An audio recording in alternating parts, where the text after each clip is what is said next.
Hi everybody, welcome to my channel. If you were the scapegoat child, I want to explain 4 things that have gone on in your life since that original experience. These 4 things, when healed, are life-changing. Watch this video.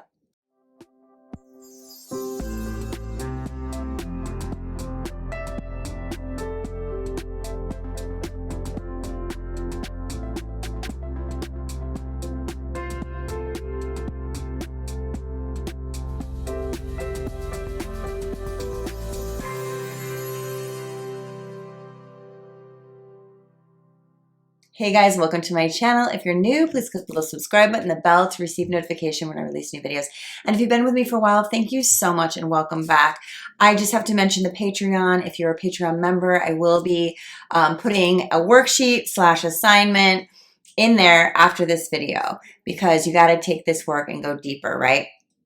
Also, I want to mention inner work. This topic of the scapegoat came from my last inner work class this morning, and we're starting a new inner work class the second week of May. So if you'd like to check that out, which is group coaching with me, 2 to 5 people max. This one only had 2, so they got a lot of me, and they're 90 minutes per week. So if you want to do a small group coaching with me for 8 weeks, it's a really affordable way to do coaching, and it's actually really insightful and really fun. We had aha moments and chills through the whole 90 minutes today. So that link is below.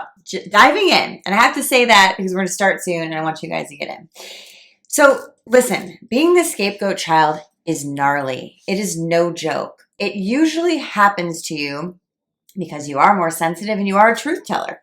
And so you're calling out the person that you have an opposite opinion of. So example, if you have a narcissistic parent or a very opinionated parent and they can never be wrong, and you feel very strongly about your feelings, you have boundaries, you're going to become the scapegoat because narcissistic parents can only have you be an extension of them. So if you disagree with them, they will make you wrong because God forbid they're ever wrong. So that's the first thing to understand. The second thing is they're actually doing something that most people don't ever realize, and they're transferring their shame to you because God forbid you make them feel wrong in any way, or you're different than them in any way, or you're telling too many truths in some way. They must project their shame onto you so that they can feel free of their pain and situation, and you can now own it for them. I'm going to go deeper into that. If you don't know if you're a scapegoat, just stay tuned because you've been drawn to this video for a reason. So the first thing I want to explain that we went over in class today is something that most scapegoats that I coach have no idea why they're so afraid of their shine. They're so afraid of their light. They're so afraid of their power. Sometimes they're afraid of themselves. They don't know why. And I'm going to explain it in a very easy to understand way. Ooh, the lights just went on. So when we're younger and we're constantly told that it's our fault for our parents' behavior. For example, you're the reason I punish you. You're the reason I ignore you. It's because of you and what you did that I'm no longer giving you love. If you were constantly the reason for people rejecting you, leaving you, disconnecting from you, then you've been given too much power too soon. And what that means is you start to get afraid of your power because you think, wow, I have the ability to make people treat me like that. Here's what's wrong with that. A healthy parent this is what a non-healthy parent would do. Your behavior is the reason you're getting left out, okay? A healthy parent, your behavior is not really feeling good right now. I'm going to give us some time to both think about it and then let's come back and repair. That's not giving the kid too much power. That's giving the kid correct amount of power. I don't like what you did. I'm not going to punish you and I'm not going to be crazy. I'm just going to let you know that and we're going to think about it and we're going to have a healthy rekindling and a nice boundary. So also when this happens, your boundaries get broken because now you feel like you can't have any boundaries or you'll have no people. You'll be alone, right? So when you're given too much power as a child by being made the fault, the reason for all the negative feedback, for all the rejection. When you're made the reason for the rejection, you have too much power, you fear your power, you give away your power, and you learn to give away your boundaries and your needs to line up with other, right? You also create a false self because your true self is scary to you. And this is when we need to do a lot of shadow work, because it means we've buried our golden shadow because we're afraid of our gold. We're afraid of our shininess. We're afraid of doing anything outside of what this person in our family thinks is okay. So, too much power. You're the problem. You're the reason. It's your fault. That's too much power, and it creates a fear of your own power. Step one. How do we get out of that, by the way? So, if you're fearing your power because you've been told you're wrong all the time, what you need to understand is the truth of who you are was never the reason people treated you badly.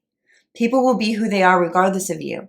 You can't make them be negative. You can't make them have behaviors that are abusive. Your person, your parent, whoever it was that did it to you, is abusive. Whether they're abusive to you or someone else, that's who they are. It's not about who you are. And it's understanding that will help you start to get out of this, right? Step two, when you start to have boundaries again, because you start to realize that when we have boundaries, we start to feel safe and secure inside. When we keep giving our boundaries away, we feel insecure and we have low self-esteem. So when you start to have those boundaries again, many of you are going to have fight or flight. You're going to have fear. You're going to get scared that someone's not going to like your boundary, and then you're going to have to break your own boundary again, right? So what we have to do is get really clear on how I want to feel more safe inside versus being safe because other people like what I'm saying and doing. That means you're living externally. Living internally is I put my safety and security over you. And if you don't like it, then you're not right for me. And now it takes a while to unravel that, because the first few people in your life who did this to you also kept you safe in a house, a roof over your head. They paid for your bills because they were your parent. So you have to start to do that inner child work to work your way back to internal safety, because you can now take care of yourself and find people who are healthy that can also help you, right? So that's step two.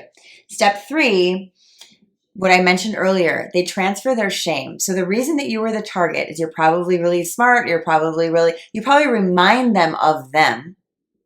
And so they were probably shamed. They went through a very shameful experience in their teen years. They went through a very painful, shameful experience from childhood to adolescence. And instead of dealing with it and healing it, they've projected it onto you. So now you get to be the scapegoat. You get to be the shamed one. So I don't have to play that role anymore. I'll just give it to my kid. I know it sounds sick, but that is how it is. And so an example of that is if you know that your parent had been abandoned by their family, they're going to make sure that you get abandoned by yours so they don't have to feel like the rejected one anymore. And it's really sick, but I've seen this a million times in my work. So you were the most vulnerable, right? And that is why you're the target. You are the most vulnerable. It means you're the most honest. You're in need of their love. You're sensitive. You're seeing through the truth, and they choose you so that you can't show them their ways, and then they get shamed again. They refuse to be shamed. So if you're saying something's wrong or you don't like something about your parent, they will use that to push toxic shame onto you, projecting their shame onto you so they don't have to feel shame. That is the name of the game, all right? And step four is you have felt, because of all these things, abandoned by your tribe. That is your original wound. You have felt different, difficult, left out, and like you just don't belong. There's something wrong with me. Why does this whole tribe leave me? Why does everyone ignore me? Why is it that I keep getting abandoned by groups of people? And I say that confidently because everyone in my classes like this has had the same original wound. I just don't belong. And I'm like, really? Is it that you don't belong, or you didn't belong in your original family because you were scapegoated, and now you have the imprint that we need to break down? And this is how we're going to do it. This is really important work. The way we break down the I don't belong imprint, which is so pervasive in scapegoats, right, is it was never about me that I didn't belong. It was never about me that I was left out. I was left out because I was the scapegoat to my parents' unhealed shame. And because of that, I now fear any type of rejection or any type of abandonment by a group. And I fear groups, and I look at them, right? This is what you're doing. And you're thinking, oh, I can't say anything wrong because if they look at me the wrong way or if they leave me out, I'm going to have that pain, that shame feeling. And that will happen until you heal it. But what you can do right now to start that healing is start realizing that this shame feeling I have of being abandoned by the tribe, and then it will confirm to me that the reason my original family abandoned me is because I am wrong and weird and different, which is never the case. You have to change that structure within you by saying, this is how I feel and this is my pain, but let me check it out because maybe they are interested in being my friend. Maybe the reason they're rejecting me is because they're jealous, not because I'm wounded and messed up. Maybe the reason they're rejecting me is because of something totally not even about me or not personal, which then we can start to heal your original wound that says maybe the original reason you were scapegoated had nothing to do with you either, which becomes really scary for a lot of my clients because they're like, wait, so my pain was for no reason? No. Your pain was so that you can wake up to your family dynamic and be the change and not allow it anymore. This is what I suggest to my clients. Go to people who try to shame you or scapegoat you and say, oh, that's weird that you would choose me. I'm wondering why that is. I don't see anything about me to be scapegoated. I don't see any reason that I would be left out, which then confuses us because we're not realizing sometimes we're left out in life because of nothing to do with us, but because our original wound was targeted and told to us that it's because of us. Your family hates you because of you.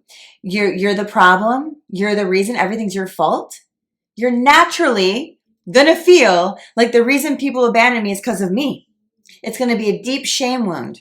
I had this deep shame wound as a teen and I had no idea what was going on. I didn't know, but I knew that it was so deep that it brought me into my spiritual work.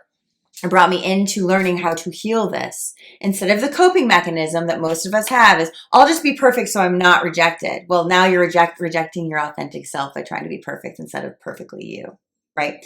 So I hope you guys really take that in. If you want to join my inner work with a group of people that will literally be saying exactly the same things you're saying, please join. We're going to start in May. Link is below, inner work.